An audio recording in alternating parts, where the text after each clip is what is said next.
বাংলাদেশের একটি পর্যটন অঞ্চল, পাহাড়, নদী আর চা বাগানে ঘেরা অঞ্চলটির রূপবৈচিত্র্যের সঙ্গে জুড়ে আছে এই অঞ্চলের মানুষের জীবনযাত্রা আর শিল্পকলা। আর এই রূপবৈচিত্র্যের সাক্ষী হয়ে আছে মজিদ, যার তুলির আঁচড়ে রিকশার পিছনে অঙ্কিত হয় প্রকৃতির অপূর্ব শোভা। ওই যে এটা পুরাটাই আঁকাইছে। এখানে ভিড় কিসের? যাও যাও যাও।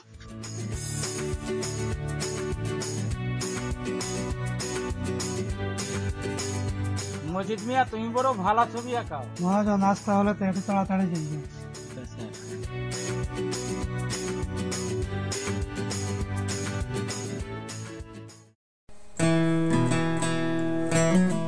চলার পথে দু চোখ ভরে দেখা প্রতিটা দৃশ্য অঙ্কিত হয় মজিদ মিয়ার রিকশার পেছনে।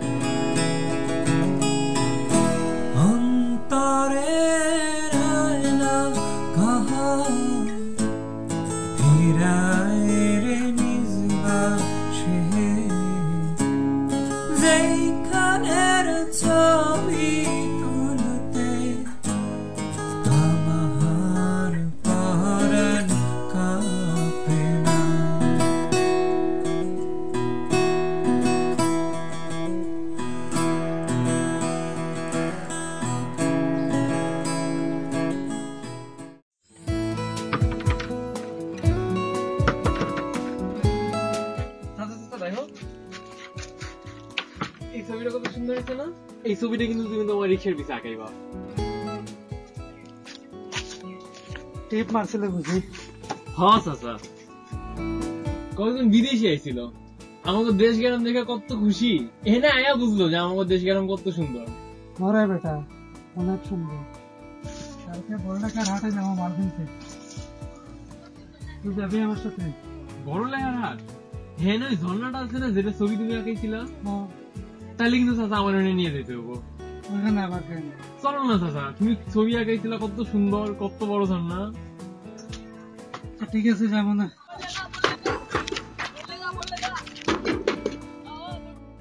সুন্দর দেখার উদ্দেশ্যে দুজনের পথ চলা, কিন্তু নারীর সঙ্গে জুড়ে থাকা প্রকৃতির এক ভিন্ন রূপই ধরা পড়ে তাদের চোখে।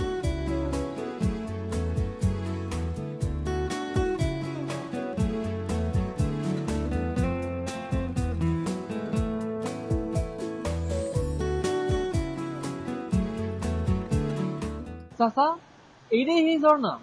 তুমি না কত সুন্দর আঁকাইছিলা, এটা তো একটু এরকম না। 5 বছর আগে আসছিল, তখন তো অনেক সুন্দর ছিল।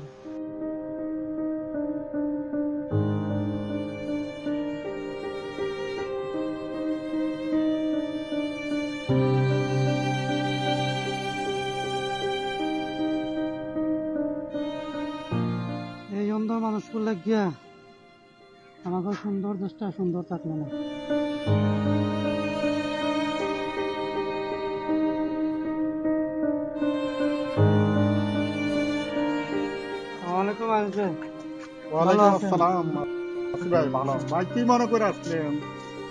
কিছু মাল সামানা কিনতে আইলাম।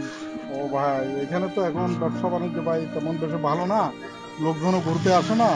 তবে এই ব্যবসা ছাড়া এখন অন্য ধান্দা করতে হবে ভাই। ঠিক আছে ভাই। আচ্ছা ভাই।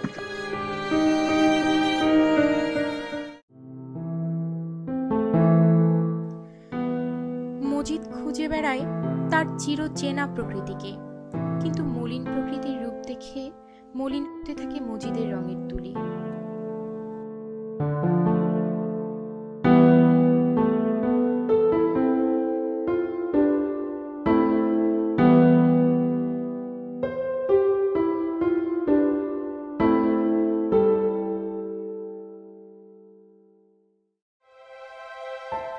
মজিদ মিয়া, তুমি এখন কি সব ছবি আঁকা?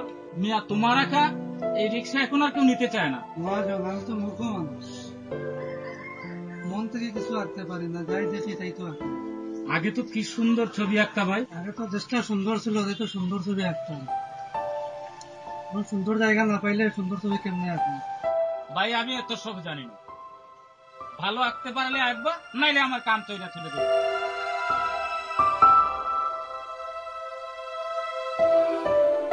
নিজেদের ক্ষুদ্র স্বার্থগুলোর কাছে প্রকৃতির বৃহৎ স্বার্থ তো একেবারেই তুচ্ছ।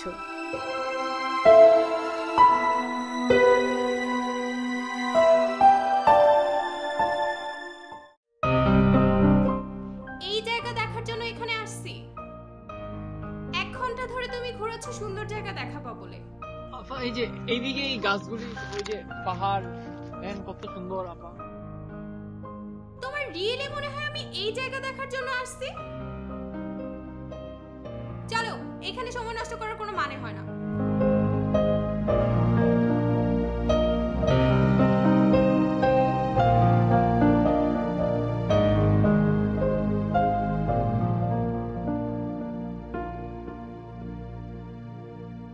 এর লাগেই তোমার সুন্দর দেখবার।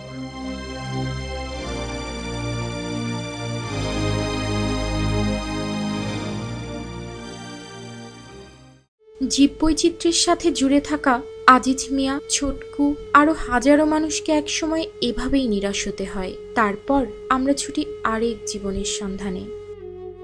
চাচা, আমি ঢাকা শহর যেতেছি গা। ঢাকা শহর যাইবা? রমেশ গেল, বনু গেল, তুইও যাইবে? কি করবো চাচা, আমাকে গ্রামে থেকে মানে ঘুরতে পারে না, আর কি দেখতে আইবো কও? কিন্তু আমাকে তো পেট চালানি লাগবো। ঠিক তো আছে, এই কবরখানা দেখতে কে আইব? হ্যাঁ চাচা, কিন্তু তোমার কিসের টাকা? তুমিও কম করবার পারো। না রে, পারি না। আমি তো শুধু দেশের ছবি আঁকতাম। আমাকে দেশটা কত সুন্দর সেটা মানুষকে দেখাবার জন্য। এরা শুধু রিক্সার পিছনে সুন্দর দেখতে চায়। সুন্দর টাকা লাগিয়ে যে সুন্দর রাখা লাগে ওরা ওটা বুঝে না। ঠিক হয়ে গেছে চাচা। আচ্ছা চাচা, যাই, দোয়া রাখেন। ঠিক আছে, যা। মজিদ মিয়া, ছোটকু অনেক ভাগ্যবান। অন্তত তারা জানে যে তারা কি হারালো। প্রযুক্তি নির্ভর ভবিষ্যৎ প্রজন্ম তো জানতেই পারবে না তাদের কি ছিল। আমি দেশান্তরী, দেশ বিদেশে ভিড়াই তরি রে, নঙ্গর ফেলি ঘাটে ঘাটে, বন্দরে বন্দর, আমার মনের নঙ্গর পইরা রইছে হায়রে সারিং বাড়ির ঘরে।